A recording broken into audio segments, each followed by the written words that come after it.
El camino de Marco Elio, una historia estoica. La Roma de hierro y mármol. Roma hervía como un crisol de poder y ambición. Era el siglo II, en tiempos donde los emperadores aún buscaban el equilibrio entre la gloria y el caos. Entre los mercados y templos, en un rincón polvoriento del barrio Subura, nació Marco Elio, hijo de un modesto escriba. Desde niño, Marco aprendió que el mundo no estaba hecho para los débiles. Veía a los mercaderes regatear con furia, a los soldados volver de Germania con cicatrices, que hablaban más fuerte que sus bocas, y a los senadores debatir en el foro mientras esclavos cargaban los frutos de su lujo. Su padre, Elio Seneciano, no era un hombre rico, pero le había enseñado algo más valioso que el oro, el amor por la palabra escrita. Le dejaba leer tablillas con citas de filósofos, y a menudo repetía: «Hijo, no podemos escoger nuestras circunstancias, pero sí cómo respondemos a ellas». Esa semilla quedaría enterrada en su memoria, lista para germinar en la tormenta. El primer golpe del destino. Cuando Marco tenía 16 años, la peste llegó a Roma. Un miasma silencioso que entraba por las casas, apagaba los rostros y se llevaba familias enteras. Su madre fue la primera en enfermar, y a pesar de los ungüentos y plegarias, murió en menos de 3 días. Elio Seneciano, roto pero firme, abrazó a su hijo y le dijo: «No llores por lo que no está en tus manos. Marco, llora solo si dejas que el dolor te convierta en menos hombre de lo que ella soñaba». 2 semanas después, también él cayó enfermo. Marco lo cuidó con desesperación, pero la enfermedad fue más fuerte. Al amanecer, su padre se apagó y el muchacho quedó huérfano. La herencia fue escasa: una casa modesta, un par de tablillas y una pequeña bolsa de monedas. Pero lo que realmente le dejó fue una frase: «La fortuna arrebata lo que nunca fue nuestro. Solo la virtud permanece». Marco, sin embargo, no entendía aún el peso de esas palabras. En medio del dolor solo sintió rabia, el camino del dolor. Durante meses, Marco vagó sin rumbo. La casa paterna se fue deteriorando, se mezcló con jóvenes que gastaban en vino y juego, tratando de ahogar la ausencia. Su carácter, que había sido templado en la disciplina, comenzó a quebrarse. Pero la vida en Roma no perdonaba.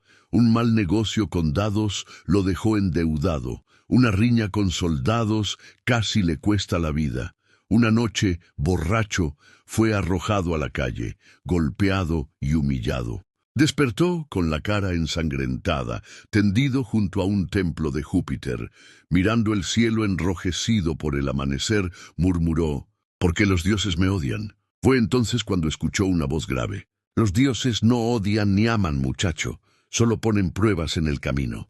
El hombre que hablaba era un anciano con túnica sencilla, rostro curtido y mirada serena. Se llamaba Lucio Catón, un filósofo estoico que enseñaba en las plazas, lejos de las aulas de los patricios. «El encuentro como esto en el maestro». Lucio recogió a Marco, lo llevó a su casa y le curó las heridas.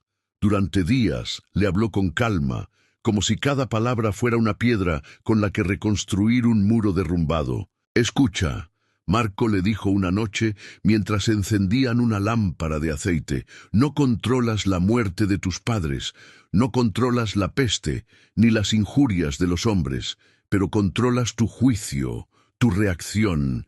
Eso es lo único verdaderamente tuyo». Marco respondió con amargura: «¿Y de qué me sirve eso si el dolor me quema por dentro?».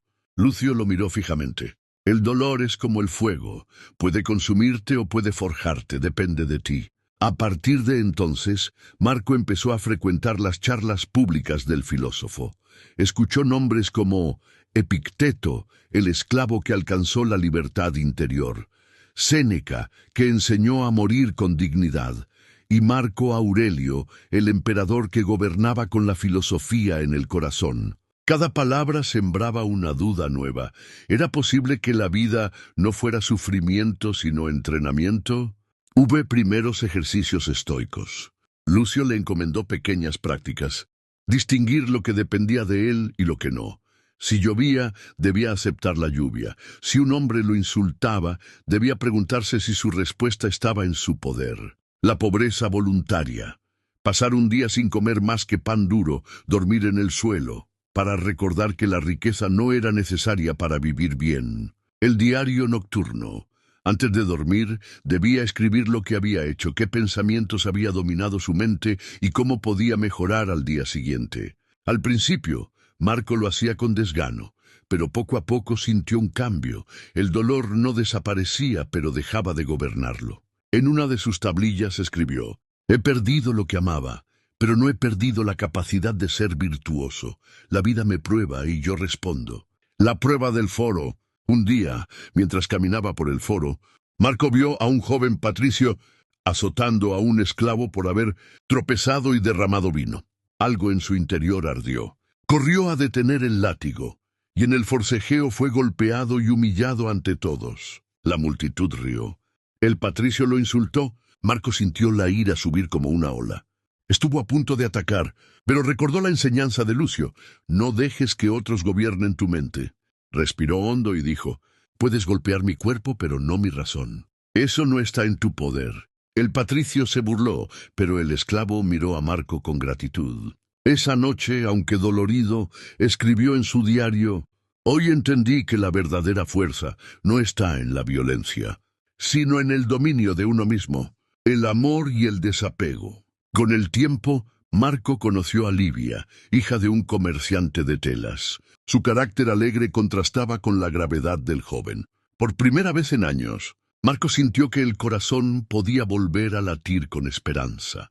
Pero Lucio lo advirtió: «Ama a Marco, pero no te aferres. Recuerda, todo lo que amas está destinado a perderse algún día». Marco no quería escuchar. Se entregó al amor con pasión. Pasaron meses de felicidad, hasta que un incendio en el mercado arrasó el negocio de la familia de Livia. Arruinados, tuvieron que marcharse a otra ciudad. El día de la despedida, Marco lloró como un niño.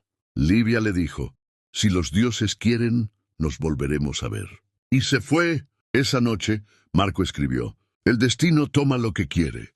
Yo solo puedo ofrecerle un corazón que no se quiebra, sino que aprende».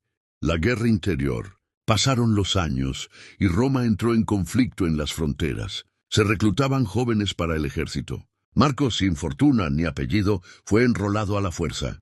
El campo de batalla fue la prueba máxima de su disciplina. El frío, el hambre, el miedo constante a morir bajo la espada germana. Pero cada noche repetía en su mente: «No temo a la muerte, porque no depende de mí. Solo temo no vivir con virtud».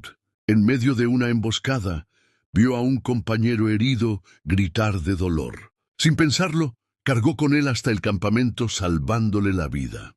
Cuando el general lo felicitó, Marco respondió: «No hice más que cumplir con mi deber». En realidad, había comprendido algo más profundo. Ayudar a los demás era una forma de vencer al sufrimiento propio. El camino de Marco Elio, una historia estoica. Parte 2. El peso de la guerra. Las campañas en Germania duraron años. Marco aprendió a convivir con la incertidumbre. Un día había pan, al otro nada. Una noche había risas junto al fuego, y al día siguiente silencio eterno para muchos. En medio de esa realidad, mantenía un hábito férreo. Cada mañana, antes de marchar, murmuraba para sí: «Hoy puedo morir, hoy puedo perderlo todo, pero hoy también puedo elegir ser virtuoso». Esa repetición lo blindaba.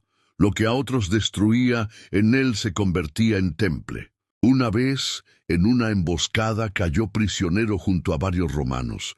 Los germanos los encadenaron y los obligaron a marchar durante días. Algunos soldados lloraban, otros blasfemaban contra los dioses. Marco guardó silencio. Uno de los captores lo golpeó, burlándose de su calma. Marco solo respondió: «Tu fuerza puede herir mi carne, pero no mi voluntad». El bárbaro, confundido, lo dejó en paz. Esa noche Marco escribió mentalmente, pues no tenía tablillas: «Cuando todo se me arrebata, aún soy dueño de lo más grande, mi juicio». Al poco tiempo, fueron rescatados por una legión romana. Marco volvió a sus filas más fuerte que nunca. El regreso a Roma. A los 28 años, tras varias campañas, Marco regresó a Roma. Su rostro ya no era el de un joven, sino el de un hombre endurecido por la vida. Encontró la ciudad igual de bulliciosa, igual de ambiciosa, igual de cruel. Pero él había cambiado. Donde antes veía caos, ahora veía lecciones.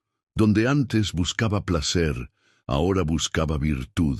Lucio Catón, ya anciano, aún vivía. Al ver a Marco, sonrió como quien contempla una obra terminada. «Has vuelto forjado, muchacho. ¿Qué has aprendido de la guerra?» Marco respondió que la batalla más difícil no está en el campo, sino en el corazón. Lucio asintió. «Entonces ya eres libre, aunque vivas en cadenas.